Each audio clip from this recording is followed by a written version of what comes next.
श्री स्वामी समर्थ. नमस्कार. सातारा मेजवानीमध्ये आपल्या सर्वांचं खूप खूप स्वागत आहे. तर आज मी तुम्हाला पारंपरिक असा कांदवणी कसं बनवायचं ते मी दाखवणार आहे. तर चला आता आपण सुरुवात करूया. तर मी आता ही कढई गरम करून घेतलेली आहे. पहिल्यांदा आपल्याला तेल घालायचं ह्याच्यामध्ये. तेल गरम होईपर्यंत आपल्याला 5-6 पाकळ्या लसणाच्या घ्यायच्या, त्या थोड्या आपण चेचून घेऊया.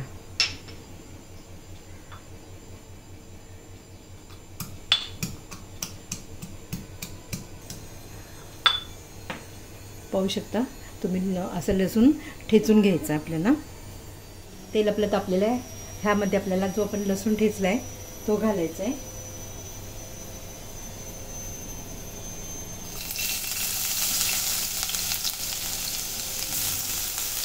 हलवून घेऊया. आता आपण लसूण भाजल्यानंतर आपल्याला ह्यात कांदा घालायचा आहे. कांदा असा मीडियम चिरून घ्यायचा, जास्त बारीक चिरायचा नाही आपल्याला.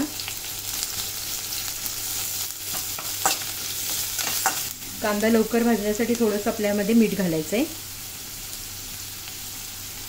साधा सोपा असा हा पदार्थ आहे, पूर्वापार चालत आलेला. आता हे अलीकडच्या मुली हा पदार्थ बनवत नाहीत, पण आता आजी आमची बनवायची, किंवा हा पदार्थ कधी द्यायचे तर एखाद्या आता समजा बाळंती नसेल तर तिला आता समजा भाकरी द्यायची, त्याच्यावर काय द्यायचं भाजी, तर दुपारी हे पातळ भाजी बनवायची कांदवणी आणि त्यामध्ये भाकरी कुस्करून खायला द्यायची.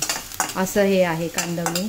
तर ते कांदवणी आता सुद्धा खाल्लं पाहिजे. कधीतरी असा पदार्थ समजा भाज्या नसल्या आपल्याकडे तर आपण बनवून खाऊ घालायचं मुलांना.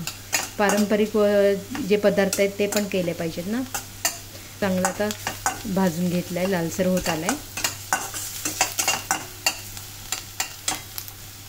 झटपट होणारे असं हे कांदवणी आहे. कांदा कसा एक मोठा मी घेतलेला आहे, बारीक चिरायचं नाही आपल्याला, असं मीडियम कापून घ्यायचं आहे.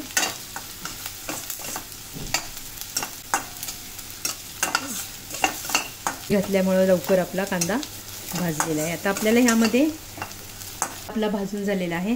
ह्यामध्ये मी आता जो आपला कांदा लसूण मसाला असतो ना, तो मी 1 चमचा घालणार आहे. तुम्हाला जसं तिखट पाहिजे त्या पद्धतीने तुम्ही घालू शकता. तिखट आपलं हे मसाला घालून चांगला तेलात भाजून घ्यायचं असं व्यवस्थित. हे कांदा लसूण मसाला म्हटलं की त्यात सगळे पदार्थ येतात, इन्ग्रेडियंट्स. लसूण, धने जिरे, त्यामुळं म्हणजे आपल्याला वरून जादा काही घालावं लागत नाही. समजा तुमच्याकडे कांदा लसूण नसेल तर मग तुम्ही मिरची पावडर, धना जिरा पावडर असं घालू शकता. आता मी खाली फक्त हे कांदा लसूण मसाला फक्त घालणार आहे. तेलात चांगला हा मसाला आहे ना भाजला पाहिजे. वास एकदम मस्त असं सुटलेला आहे. थोडीशी कोथिंबीर घालूया आपण. थोडंसं आपल्याला ह्यामध्ये खोबऱ्याचं वाटण घालायचं आहे. नुसतं खोबरं खिसून घातलं तरी तुम्ही चालेल. यामध्ये खोबऱ्यामध्ये थोडंसं आलं लसूण घातलेलं आहे आणि ते वाटण मी करून ठेवतो ते घातलेलं आहे. आता आपण हलवून घेऊया. थोडं आलं आहे, पाहू शकता तुम्ही. आता आपल्या यामध्ये पाणी घालायचं आहे.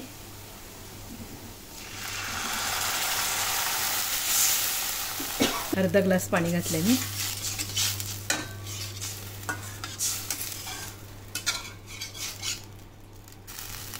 पण कांदा भाजताना मीठ घातलेलं आहे, त्या पद्धतीने त्या प्रमाणात तुम्ही असं मीठ घाला. किती घालायचं आहे चवीनुसार. तर शेंगदाण्याचं कूट, भाजलेलं शेंगदाण्याचं कूट बारीक करून यामध्ये घालायचं आहे. दुसरा कुठलाही पदार्थ त्यात घालायचा नाही आपल्याला. पोळी आलेली आहे छान, आणि कलर किती छान आणि जबरदस्त कलर, छान खूपच सुंदर कलर आलेला आहे. आता यामध्ये आपण हे शेंगदाण्याचं बारीक कूट घालायचं आहे. भाजी काही नसताना सुद्धा आपण हे भाजी केलेली आहे. खरंच पारंपरिक कुठले पदार्थ आहेत ना ते खूप असे म्हणजे खाण्यासारखे आणि मस्त लागतात एकदम. हे शेंगदाण्याचे कूट घातल्यावर आता परत एकदा उकळी आली पाहिजे छानपैकी. कोथिंबीर घालूया, मस्त लागते कोथिंबीर. पदार्थ आपला रेडी झालेला आहे. मस्त वास सुटले छान. आणि ह्याचा तुम्ही भातावर एखादी भाकरी मस्त ज्वारीची खूप सुंदर लागतं. नक्की ट्राय करा हा पदार्थ.